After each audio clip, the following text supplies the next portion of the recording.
दिल्ली में जल्द ही चुनाव होने वाले हैं। ऐसे में सभी पार्टियां एक दूसरे पर पलटवार कर रही हैं। अब इसी कड़ी में दिल्ली के पूर्व मुख्यमंत्री अरविंद केजरीवाल ने मीडिया से बात करते हुए विपक्ष पर निशाना साधा है।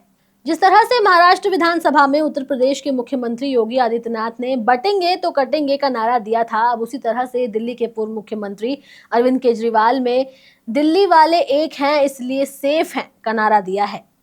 अपने इस नारे पर उन्होंने प्रतिक्रिया दी है और घुसपैठियों के मामले पर भी बीजेपी को आड़े हाथों लिया है। केजरीवाल का ये बयान दिल्ली की राजनीति में नया मोड़ ला सकता है, क्योंकि उन्होंने कई गंभीर मुद्दों पर खुल करके अपनी बात रखी है।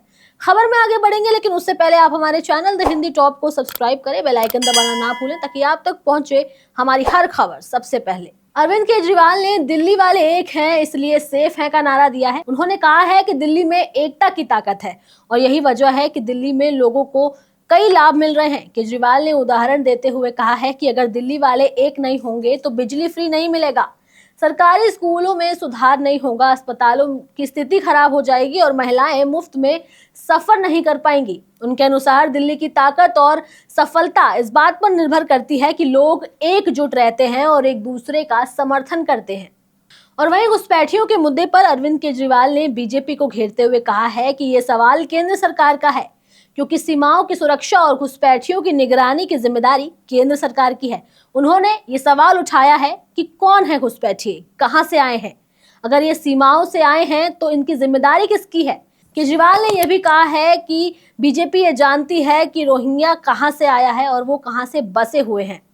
उनका कहना था कि अगर घुसपैठियों को वोट बैंक के रूप में इस्तेमाल किया जा रहा है तो बीजेपी को इस पर जवाब देना चाहिए। पूर्व मुख्यमंत्री ने बीजेपी को घेरते हुए कहा कि बीजेपी को यह जिम्मेदारी निभानी चाहिए कि वो बताए कि घुसपैठिए कहां से आए हैं और कैसे आए हैं। अरविंद केजरीवाल ने अपनी सरकार पर भ्रष्टाचार के आरोपों को सिरे से खारिज किया है। बीजेपी और विपक्षी दलों द्वारा लगाए गए भ्रष्टाचार के आरोप पर उन्होंने कहा है कि हमने एक भी पैसे का भ्रष्टाचार नहीं किया, हमारे ऊपर केवल कीचड़ उछाला जा रहा है, लेकिन ये कीचड़ हम पर चिपक नहीं रहा।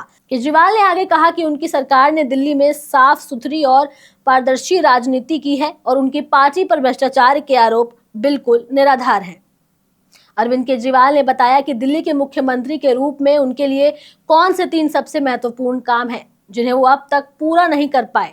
इन कामों में सबसे पहले अच्छे और मजबूत सड़कों की जरूरत पर जोर दिया गया है। उन्होंने कहा कि दिल्ली में सड़कें अच्छे से नहीं बन पाई हैं, कि हम स्वीकार करते हैं और इस पर हम काम भी करेंगे। इसके अलावा उन्होंने यमुना की सफाई और 24 घंटे पानी की आपूर्ति की भी बात कही है। इनका कहना था कि अगर उन्हें फिर से मौका मिला तो वो इन कामों को प्राथमिकता देंगे। केजरीवाल ने कहा कि अगर उनकी पार्टी को फिर से दिल्ली में सरकार बनाने का मौका मिलता है तो वो इन बड़े कामों की योजना पर काम करेंगे। इनमें से 3 काम पहले से ही घोषित किए जा चुके हैं, जैसे कि अच्छी सड़कें, यमुना की सफाई और 24 घंटे पानी की आपूर्ति। इसके अलावा उन्होंने एक नया वादा किया है जिसमें महिलाएं आर्थिक सहायता प्राप्त करेंगी। उन्होंने कहा कि महिलाओं के लिए आर्थिक मदद देने की योजना भी बनाई जा रही है ताकि उन्हें अपनी जिंदगी में आर्थिक रूप से मजबूत बनाने में मदद मिल सके।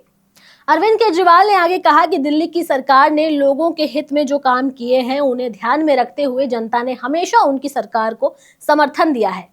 उन्होंने ये भी कहा कि दिल्ली के लोग समझते हैं कि उनकी सरकार ने सच्ची ईमानदारी की राजनीति की है। अरविंद केजरीवाल के बयान से ये साफ है कि वो 2025 के चुनावों के लिए तैयार हैं। अरविंद केजरीवाल के वादों पर बीजेपी और कांग्रेस का क्या जवाब आता है, इसके लिए थोड़ा इंतजार करना होगा। फिलहाल के लिए खबर में इतना ही। ऐसी खबरों के लिए सब्सक्राइब करें द हिंदी टॉप। हमें एक्स यानी ट्विटर, फेसबुक और इंस्टाग्राम पर भी फॉलो करें।